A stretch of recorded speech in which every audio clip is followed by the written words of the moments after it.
una vez que se apruebe la ley de fomento productivo?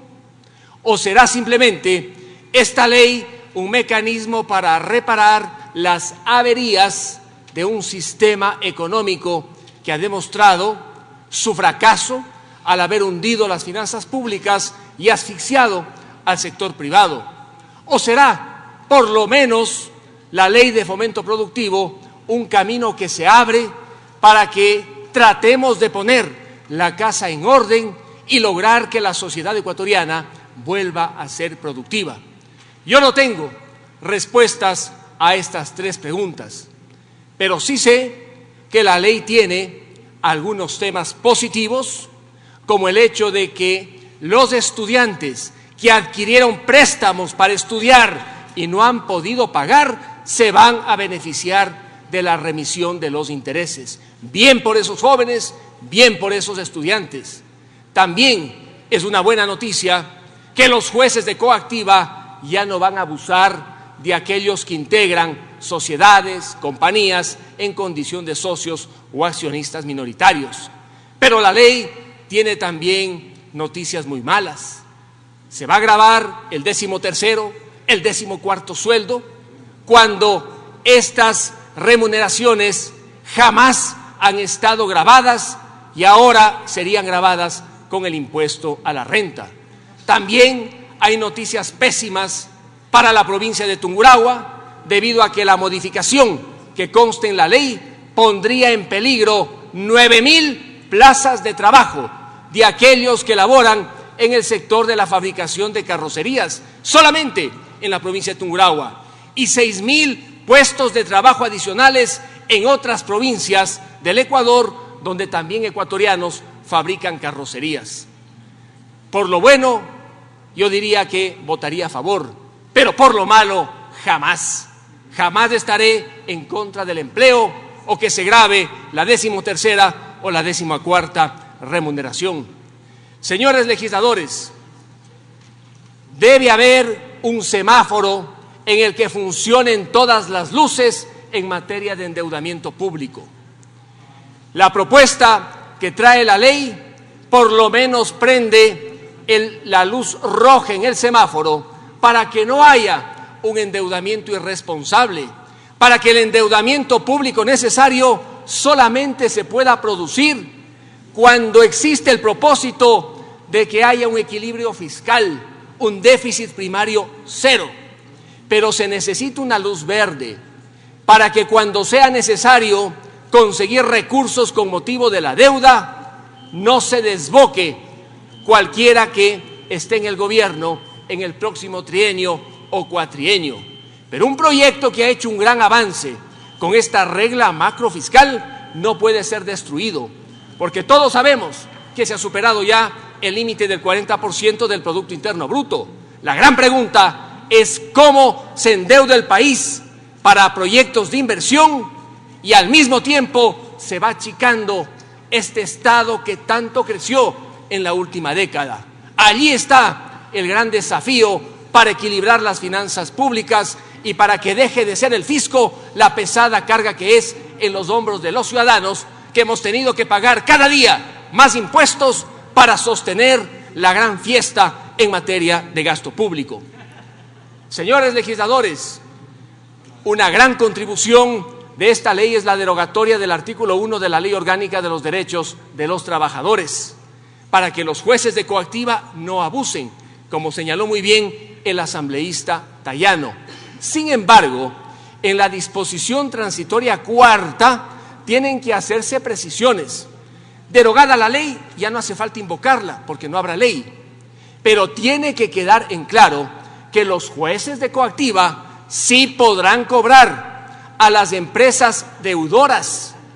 Lo que no podrán será, mediante autos extensivos de pago, hacerles pagar la deuda de toda la empresa, de toda la compañía, a los socios o accionistas, a menos que un juez en proceso ordinario declare que ha habido abuso de la compañía o de la empresa. Mientras no exista sentencia definitiva de juez que declare la existencia del abuso, los jueces de coactiva solamente pueden cobrar a la empresa, al negocio pero no a sus socios y no a sus accionistas. Esta precisión es necesaria en la disposición transitoria cuarta para que no se interprete que no van a poder cobrar los jueces de coactiva. Y en aquellos procesos que están en curso deberán caerse si los jueces de coactiva están cobrando accionistas y socios, no habiendo de por medio una sentencia judicial definitiva. No es complejo el tema, es cuestión de una redacción clara y con ello se resuelve cualquier inquietud. El arbitraje sobre el que habló el asambleísta Kronfle, veo que se ha incorporado y me parece saludable, anticipándole a esta asamblea que la propuesta que se ha hecho de ninguna manera contradice la interpretación de la Corte Constitucional del artículo 422, porque la propuesta que se va a aprobar esta tarde solamente señala que será Chile el lugar de los arbitrajes ecuatorianos bajo dos reglas: las de la UNCINTRAL o de la ONU, o las reglas de la Cámara de Comercio Internacional, antes Corte de Arbitraje de París. No salimos del ámbito latinoamericano, pero se aplican estos dos mecanismos para aquellos que quieran aceptar este arbitraje, conociendo, señores legisladores, que entre el año 2008 y el año 2017, cerca de 200 cláusulas contractuales fueron incorporadas en prácticamente todos los contratos que celebró el gobierno anterior en materia petrolera, hidroeléctrica y en otro tipo de inversiones.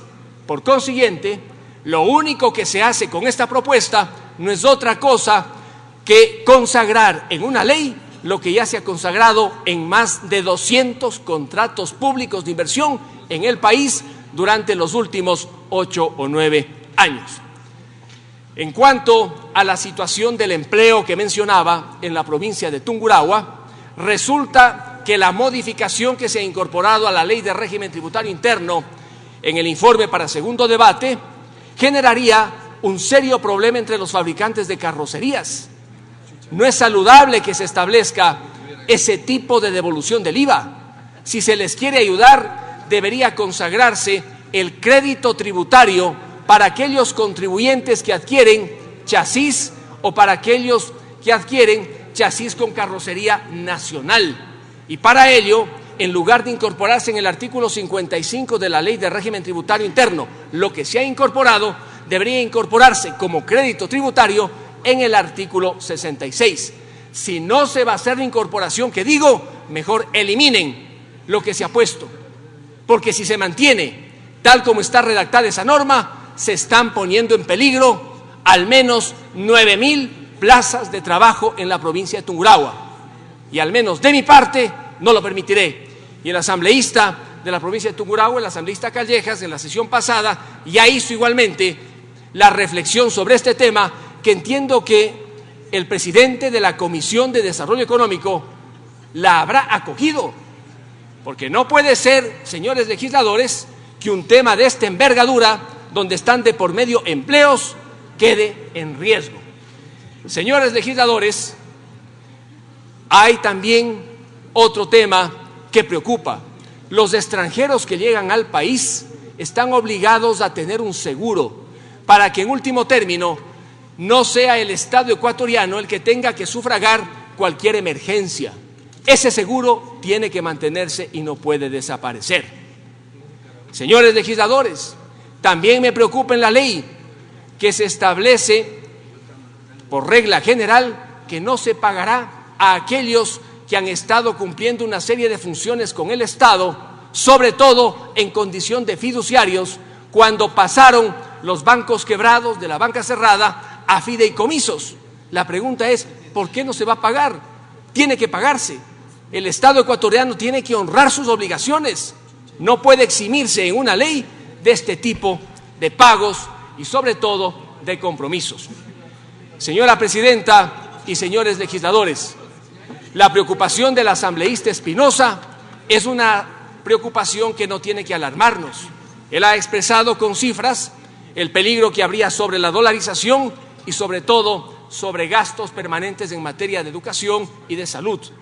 No creo que sea ese el nivel de alarma, asambleísta, porque al final, si llegaran a reducirse los ingresos permanentes, cosa que no creo, porque si la economía se dinamiza, habrá más ingresos permanentes, porque habrá más inversiones, más negocios que paguen, por ejemplo, impuesto a la renta, impuesto al valor agregado.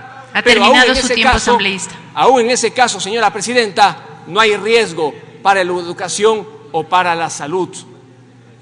Lo que sí espero es que se acepten las modificaciones que se han propuesto a esta ley para que defendamos la dolarización, saneemos las finanzas públicas y le demos oxígeno al sector privado para que sea el motor de la economía, generador de empleo y de trabajo. Muchas gracias.